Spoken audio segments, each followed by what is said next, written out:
গত 15 বছরে তাদের পরিবারের কেউ এমপি ছিল, কেউ মন্ত্রী ছিল। দুইটা লোক দায়িত্বে ছিলেন, একজন চেয়ারম্যান, একজন ভাইস চেয়ারম্যান। দুইজন যোগ সাজসে তারা অপকর্ম চালিয়ে এই এলাকার মানুষকে দীর্ঘদিন বঞ্চিত করে রেখেছিল। কোন একটি মুহূর্তে আমরা দাঁড়িয়ে আছি, যখন যে মুহূর্তটার জন্য এই এলাকার মানুষ অনেক দিন ধরে প্রতীক্ষা করতেছিল। আপনারা জানেন, এই এলাকার মানুষকে একদিন এই এলাকার এক মুরব্বী স্বপ্ন দেখিয়েছিল যে আপনাদেরকে কুমিল্লা টাউনে গিয়ে আপনাদেরকে ঘন্টার পর ঘন্টা, দিনের পর দিন অপেক্ষা করতে হবে না সরকারি সেবা পাওয়ার জন্য। অত্যন্ত চমৎকারভাবে যিনি আপনাদেরকে একটি উপজেলা উপহার দিয়েছিলেন, এক বিরাট একটি শহরের অংশ, বিরাট একটি গ্রামের অংশ, বিরাট একটি কৃষি অঞ্চল নিয়ে, অনেকগুলো খাল বিল, অনেকগুলো পাহাড়ি অঞ্চল নিয়ে, প্রত্নতত্ন এরিয়া নিয়ে, জাদুঘর, বিভিন্ন সরকারি বিশ্ববিদ্যালয়, স্কুল নিয়ে যে এলাকা উপহার দিয়েছিলেন, সেই এলাকাটা তাদেরকে যিনি উপহার দেওয়ার পরে যাকে একটু সামান্য শ্রদ্ধা পর্যন্ত দেখাইতে পারেনি, সেই সমস্ত চক্রান্তকারীরা একের পর এক এই উপজেলাকে তার অখণ্ডতা বিলীন করে দিয়ে তাদের বাড়িঘর উন্নত করার জন্য একটি উপজেলা নির্মাণ করে। আর সেই উপজেলা করার জন্য আমাদের প্রিয় গলিয়ারা ইউনিয়নকে টুকরো টুকরো করে 10-11 হাজার ভোটের একটি করে ইউনিয়ন করে, যে ইউনিয়নের মধ্যে যার মেম্বার হওয়ার যোগ্যতা নেই সে হয়ে যায় ইউনিয়নের চেয়ারম্যান। গলিয়ারার মানুষ তথা এই কুমিল্লা সদর দক্ষিণ উপজেলার মানুষ সে সকল জবাব দেওয়ার জন্য দীর্ঘদিন অপেক্ষা করতেছিল। সেই অপেক্ষার দিন এসেছে আগামী 21 তারিখ, এবং সেই 21 তারিখকে কেন্দ্র করে আজকে আমরা একটি নির্বাচনে অবতীর্ণ। আপনারা জানেন, এই এলাকা থেকে যারা দীর্ঘদিন ক্ষমতার আসনে অলংকৃত, সেই মানুষগুলো তারা কি করেছে আমরা সবাই জানি।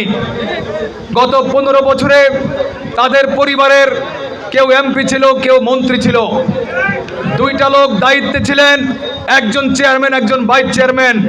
দুইজন যোগ সাজসে তারা অপকর্ম চালিয়ে এই এলাকার মানুষকে দীর্ঘদিন বঞ্চিত করে রেখেছিল।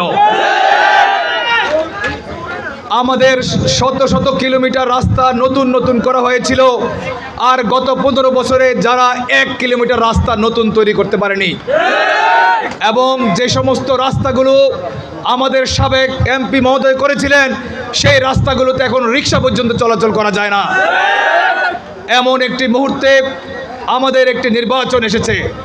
সেই নির্বাচনের মাধ্যমে এই সমস্ত জবাব দেওয়ার জন্য এই এলাকার মানুষের আবার সেই আশা আকাঙ্ক্ষার প্রতিফলন ঘটানোর জন্য প্রতিবাদের অংশ হিসেবে আমি নির্বাচনে এসেছি।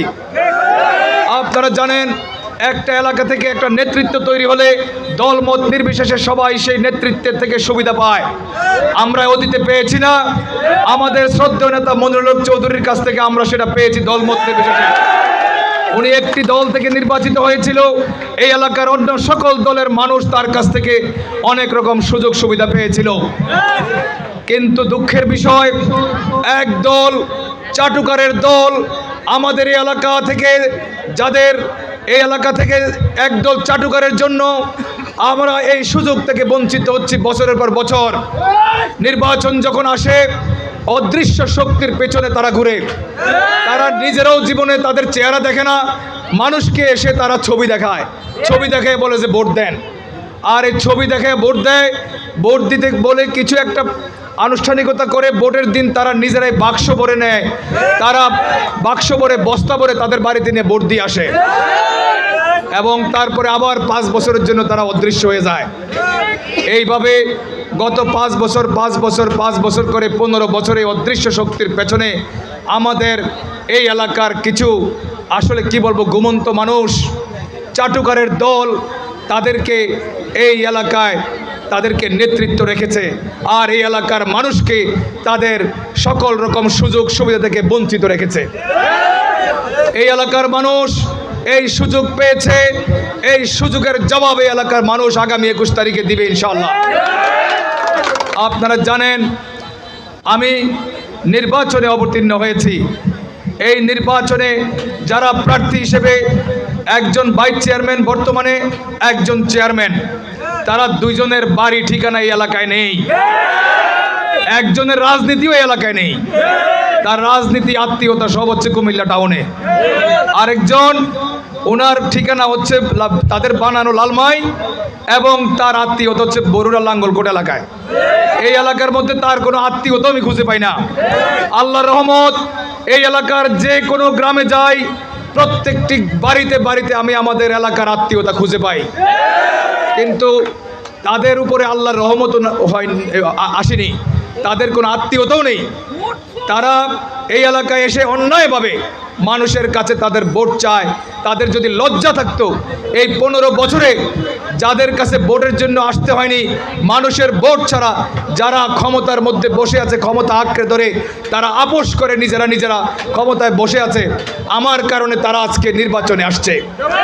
যদি আজকে আমি না আসতাম নির্বাচনে, তারা দুইজনে মিলে সমঝোতা করে একটা কিছু করে ফেলতো কিনা? আমি তাদেরকে সেই সুযোগটা এবার দিচ্ছি না। এই জনগণের সহযোগিতা নিয়ে, এই গলিয়ারবাসীর সহযোগিতা নিয়ে, এই উপজেলার মানুষের সহযোগিতা নিয়ে তাদেরকে আমরা মানুষের সামনে আনছি। আপনারা তাদের কাছে প্রশ্ন করবেন, আপনারা আগে গত 15 বছরের জবাব দেন। এই 15 বছরে আপনারা কি করেছেন? এই 15 বছরে আমাদের এই এলাকার জন্য যে বরাদ্দ, উন্নয়নের বরাদ্দ, সেই বরাদ্দ কোথায়? আপনারা সেগুলোর জবাব আগে দেন।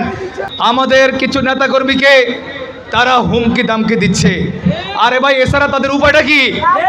আমাদের বক্তারা বলেছেন, আজকে তাদেরকে আহ্বান করছি, আপনারা দেখুন এবং আপনারা নিশ্চিত থাকতে পারেন অত্যন্ত সুন্দরভাবে ভোট হবে, সুশৃঙ্খল পরিবেশে ভোট কেন্দ্রে ভোট হবে। আপনারা দলবদ্ধভাবে ভোট কেন্দ্রে আসবেন, এসে সেই ভোট চোরদেরকে আপনারা উপযুক্ত জবাব দিবেন।